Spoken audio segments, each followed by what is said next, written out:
brought to you by Ludo Fantasy. Roll the dice, make your move और अपनी किस्मत बदलो. Download Ludo Fantasy now.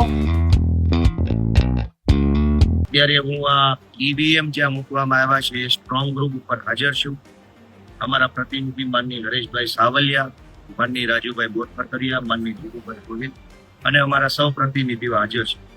આજે અમે અહીંયા સૌ પ્રથમ ઈવીએમ જે સ્ટ્રોંગ રૂમમાં મૂકવામાં આવ્યા છે એ બાબતે અમે જાણકારી મેળવી, સીસીટીવી કેમેરા ચેક કરી, ચૂંટણી અધિકારી, ચૂંટણી ઓબ્ઝર્વર, પોલીસ અધિકારી બધા સાથે મળી વાતચીત કરી અને બધું ચેક કર્યું. આ સિવાય આજે ફોર્મ નંબર 17 ક, અંગ્રેજીમાં 17A, આ ફોર્મની આજે સ્ક્રુટિની હતી.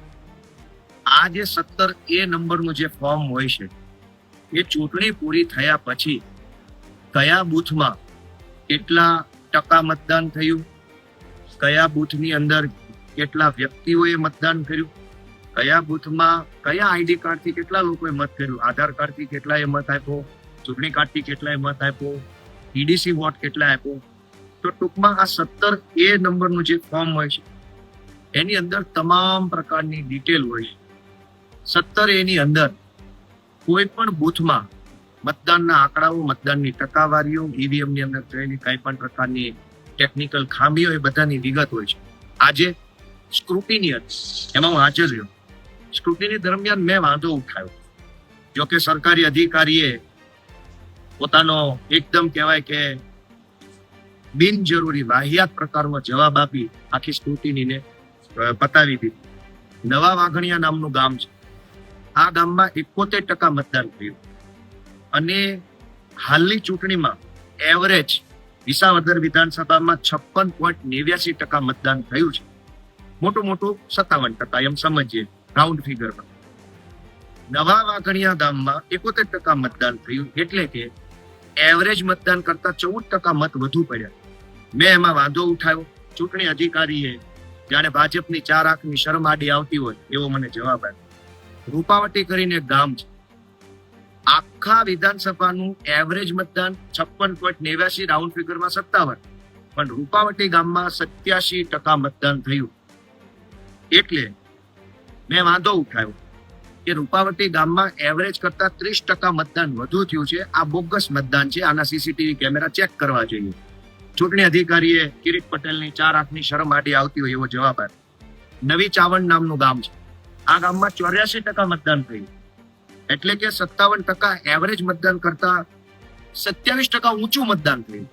મેં એમાંય વાંધો નોંધાયો કે આ મતદાન બોગસ છે, સીસીટીવી ચેક કરો ને આમાં ફરીથી મતદાન કરાવો. મવડી નામનું ગામ છે. મવડી ગામમાં કુલ 76% મતદાન થયું, એવરેજ કરતા 19% ઊંચું મતદાન.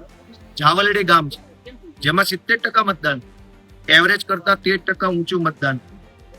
આણંદપુર ગામ છે એમાં 72% મતદાન થયું, એમાં એવરેજ કરતા 16% ઊંચું મતદાન.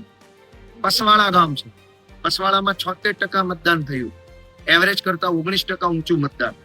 બામણગામ 71% મતદાન, એવરેજ કરતા 14% ઊંચું મતદાન. રાજપરામાં એવરેજ કરતા 10% ઊંચું મતદાન.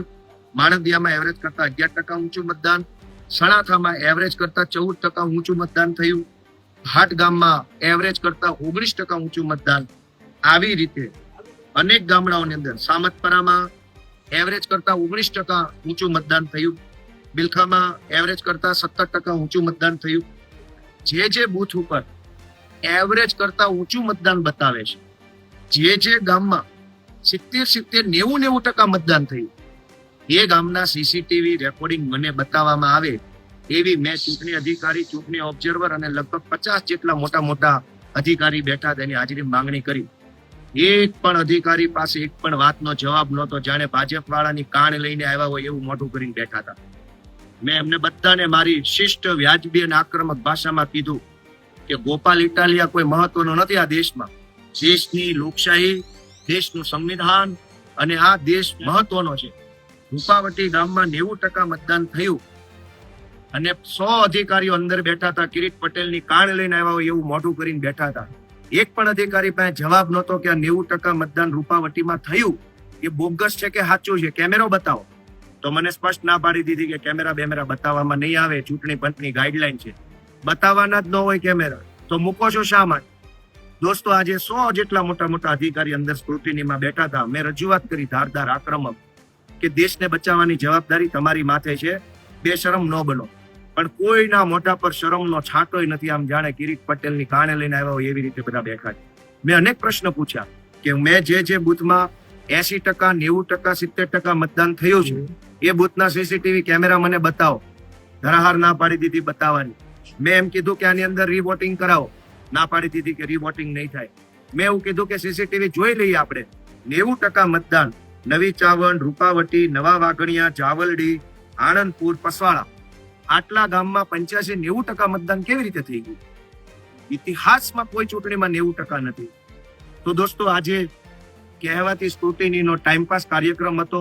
આ ટાઈમપાસ કાર્યક્રમમાં ચૂંટણી અધિકારી આવ્યા હતા, આ ટાઈમપાસ કરવા ચૂંટણીના ઓબ્ઝર્વર આવ્યા હતા, બીજા અધિકારી આવ્યા હતા. બધાએ કલાક ટાઈમપાસ કર્યો, પબ્લિકના પૈસાની ચા પીધી અને ભાજપના ગુંડાઓએ, ભાજપના લુખ્ખા તત્વોએ જે આ બૂથમાં બોગસ મતદાન કર્યું છે એને અંદરથી મનમાં તાળીઓ પાડીને વધાવી લીધું. અને મેં જે વાંધો રજૂ કર્યો એ વાંધા ઉપર મોઢે સેલોટેપ મારી ધૂતરાષ્ટ્રની જેમ મૂંગા બેસી રહ્યા. આજની આ સ્ક્રુટિનીમાં હું અહીંયા સેન્ટર પર છું. ગુજરાત આખાની જનતાને વિનંતી છે કે આ ભાજપના ગુંડાઓને, કિરીટ પટેલ જેવા ગુંડાઓને મુંહતોડ જવાબ આપો એવી વિનંતી છે. ઈવીએમ ઉપર અમારા માણસો સખત નજર રાખી રહ્યા છે. આપ સૌના આશીર્વાદથી, આપ સૌના પ્રેમથી અમે આગળ વધી રહ્યા છીએ. એ બદલ સૌનો ખૂબ ખૂબ આભાર. જય જય ગરવી ગુજરાત, જય કિસાન.